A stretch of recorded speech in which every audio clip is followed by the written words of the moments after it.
Kan masih sebagai istri itu secara hukum nasional ya positif. Nah, tapi itu kan tidak dipenuhi oleh saudara Virgon. Nah, untuk hak itu kami tuangkan dalam gugatan kami. Gitu. Artinya Virgon sejauh ini sudah tidak menafkahi ya Pak? Iya, sudah tidak menafkahi. Itu jelas itu.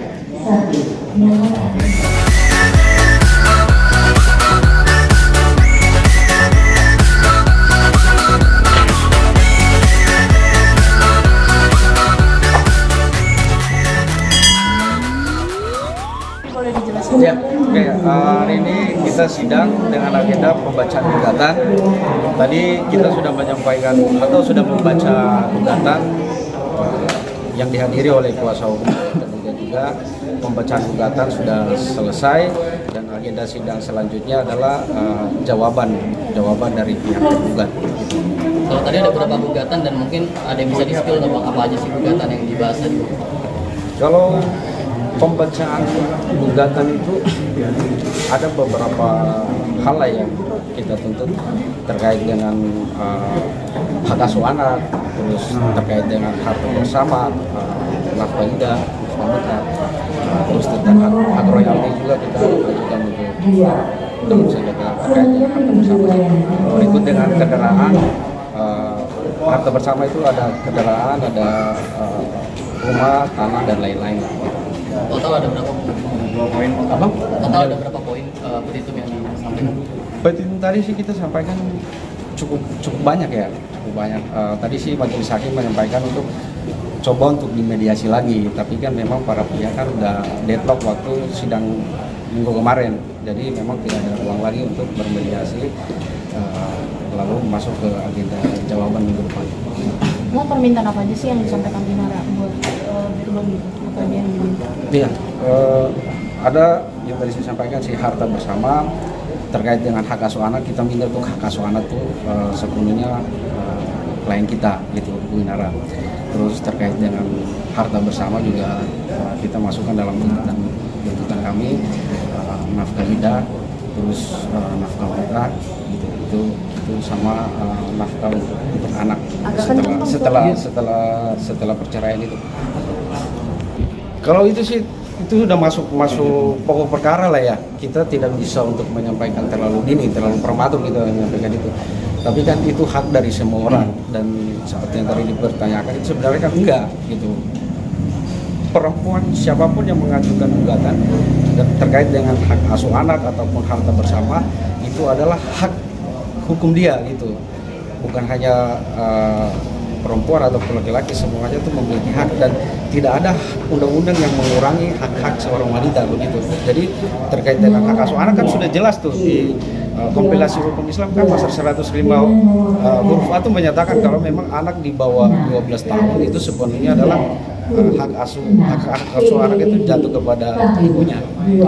Ya, sebenarnya sih ingin saya sampaikan untuk sudut pandang teman-teman ya, kan banyak yang seperti kemarin juga dipertanyakan itu harusnya kan diajukan di pengadilan niaga gitu.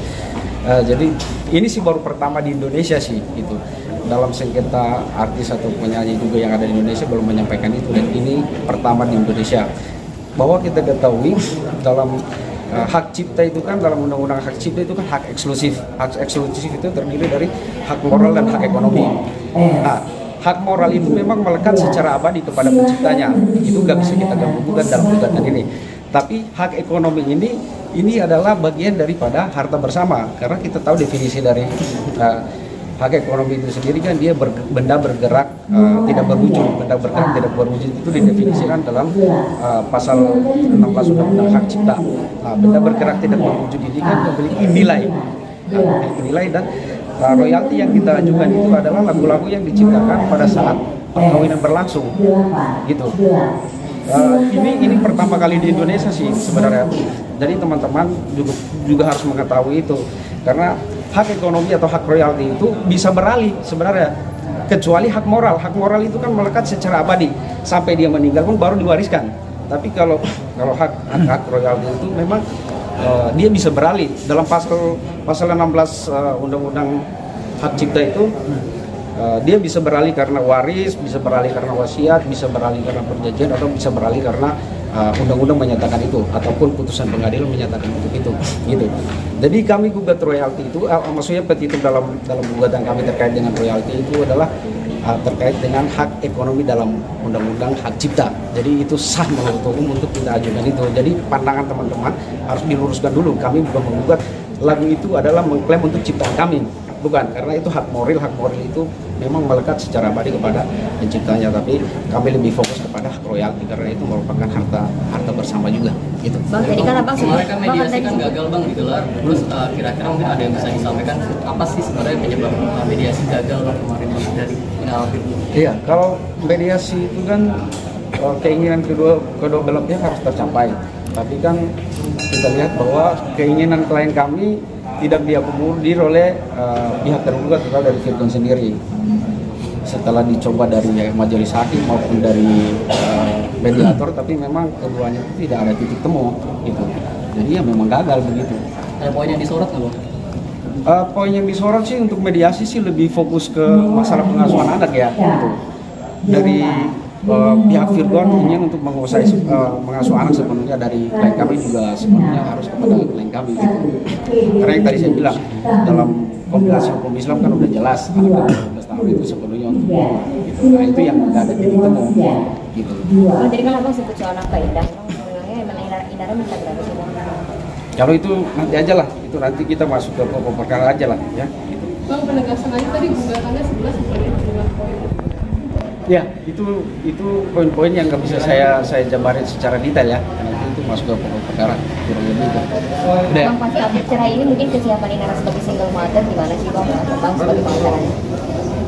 Kalau sebagai kesiapan sih mungkin dia udah melakukan kesiapan ini dari awal mengajukan gugatan ini ya dengan coba untuk bekerja karena memenuhi nafkah dari untuk memenuhi kebutuhan anak-anaknya. Dia memutuskan untuk membuka cara untuk bekerja gitu, mengganti posisi kuat lagi bang yang harusnya memberikan nafkah kepada anak-anaknya, namun dalam proses ini kan dia tidak memberikan nafkah. Jadi kurang lebih sih dari klien kami sih udah siap sih secara mental gitu.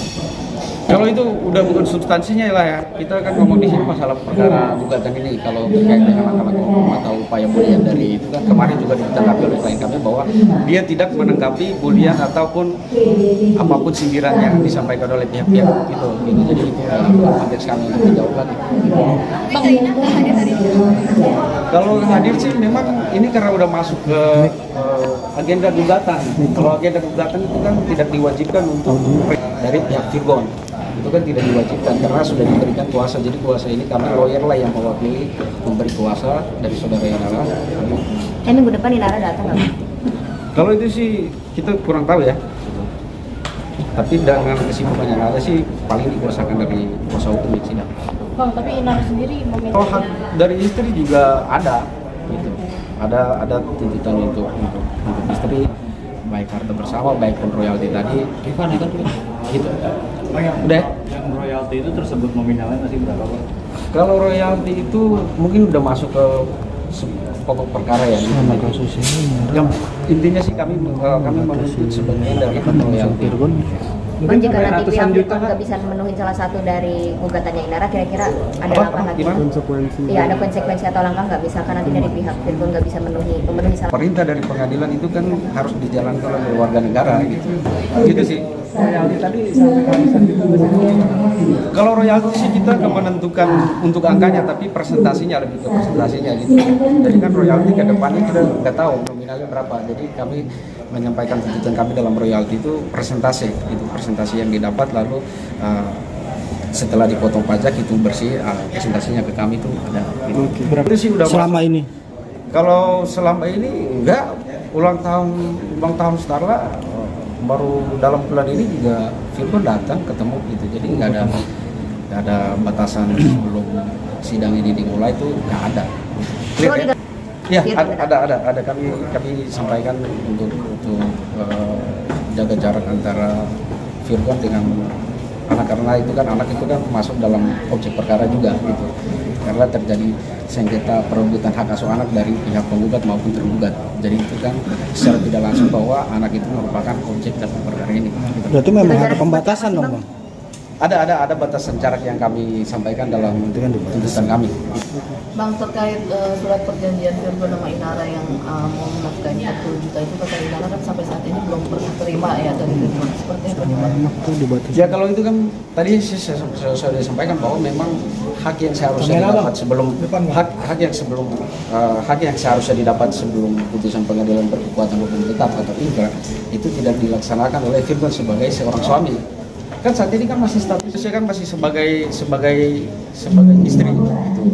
Secara hukum nasional ya positif. Nah, tapi itu kan tidak dipenuhi oleh saudara Virgon. Nah, untuk hak itu kami tuangkan dalam gugatan kami.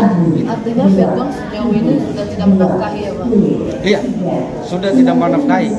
Itu jelas itu.